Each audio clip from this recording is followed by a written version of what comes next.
5 қараша күні елімізде аудан және облыстық маңызы бар қала әкімдерінің тікелей сайлауы өтті.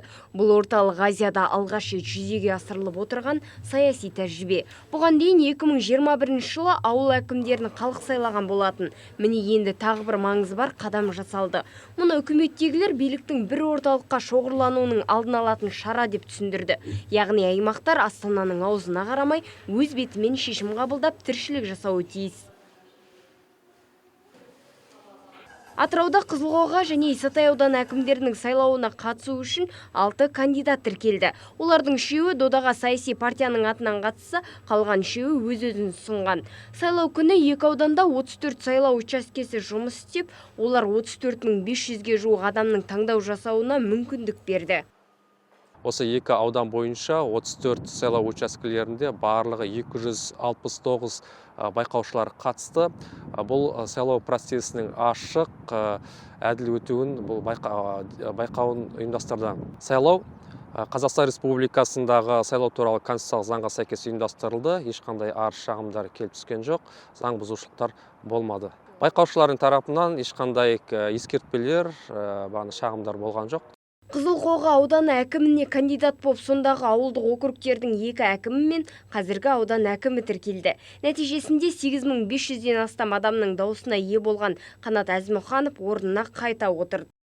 Әділ өтті деп ойлаймыз, енді өз дауысымызды беріп кеттік, жақсы. Жалпы сайлауға жаңағыдай Сәндібек Салықовтың сайланғанын қаладық, жалпы ел болып. Мен сайлауға қатыстым, өз таңдауымды жасадым. Бардық. Нәтижесі көңіліңізден шығады ма сайлауда? Шығады, жақсы. Өзін-өзі ұсынып, бірақ өтпей қалған кандидаттардың да пікірін білгенбіз. Сондықтан халық өз таңдауын сайлау арқылы жасады деп есептейміз. Яғни 5 қарашада өткен сайлау әділ өтті деп ойлаймын. Ешқандай қиындықсыз халық өзі таңдауын жасады деп ойлаймын. Ал Исатай ауданы бойынша өзін-өзі ұсынған Асылған Ғұбаш пен Халық партиясының атынан түскен Рашид Мұхановты Аманат партиясының атынан түскен Нұр Мусин басы бозды. Оған 5000-ға жуық сайлаушы дауыс берген. Айта кету керек, 2 ауданда өткен саяси науқан қорытындысы бойынша Аманат атынан түскен кандидаттар жеңімпаз атанды.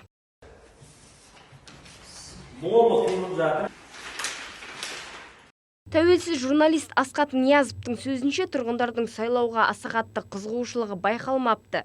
Және ол халықтың арасында қазіргі әкімді ғана болмаса өзге кандидаттарды танитындары сирек екендігін айтады. Олар тіпті өз-өздерін жарнамалауға қатты тырысқан жоқ та дейді ол. Понимаете, то есть сложилась такая ситуация, что другие кандидаты не сильно заинтересованы в этих выборах и складываются. Менің байқағаным кандидаттардың сайлауға аса қызығушылығы жоқ. Бұл сайлау әншейін, әйтеуір қағаз толтыру үшін өткізілгендей әсер қалдырды. Мысалға, кандидаттардың барлығы мемлекеттік қызметте жұмыс жасайды. Яғни олар таң атқаннан кеш батқанға дейін жұмыста. Олар үгіт насихат жұмысын жүргізу үшін жұмыстан сұранып немесе еңбек демалысын алмаған.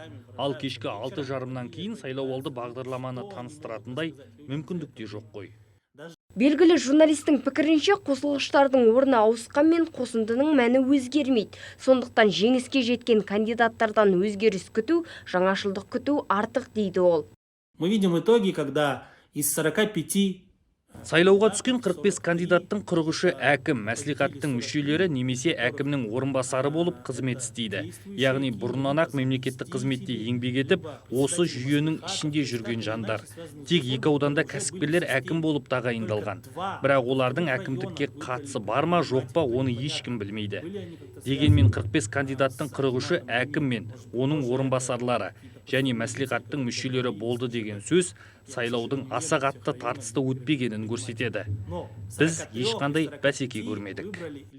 Белгілі саясаттанушы Данияр Әшімбаев сайлауға түскендердің арасында кездейсоқ адамдардың тіркелмегеніне сенімді. Ол тіпті өзін-өзі ұсынып болмаса басқа партияның атынан жеңіске жеткендердің критерийлер бойынша қазіргі әкімдермен қатты ұқсас екендігін айтады.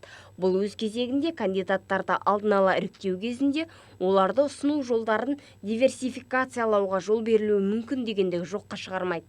Бұл жерде мына тезисті еске алуға болады. Әкімнің не тағайындалғаны, не сайланғаны маңызды емес. Ең бастысы дұрыс жұмыс жасаса болғаны. Қорыта айтқанда, аудан әкімдерінің алғашқы сайлауы қоғамда бір өзгеріс жасай қойған жоқ. Ендігі кезекте сайланған әкімнің облыс әкімдігімен қарым-қатынасы, бюджетті жоспарлауы секілді қарым-қатынас жүйесі маңызды. Бірақ мұның бәрі енді уақыттың еншісіндегі шаруа. Қалай десек те, президент былтыр мемлекеттік басқару институттарын жаңарту туралы тапсырма берді. Әуелі президент сайлауын, одан кейін парламент, сондай-ақ пилоттық деңгейде ауыл әкімдерінде сайлап алдық. Күні кеше аудан әкімдерін сайладық. Бұл маңызды шаруа, істемеске болмайды, өйткені бізде бірінші кезекте әкімдер корпусын жаңарту міндеті тұр. Бұл қазіргі заманның талабы. Елде бәріміз жабылып жүріп, экономикалық әлеуметтік саясатты жүзеге асырып жатырмыз. Сондықтан аймақтарды дамыту үшін бірінші кезекте халықпен қоян қолтық еңбек ететін жаңа әкімдер корпусын қалыптастыру секілді міндет тұр. Ал оған деген алғашқы қадам жасалды. Енді тек нәтижесін күту ғана қалды. Жарқын Айқанатова, Ержан Шервенов, Асылхан Еркінұлы, Үнжу Қуанышева, Каспия Ньюс. Арнайы апта қорытындысы үшін.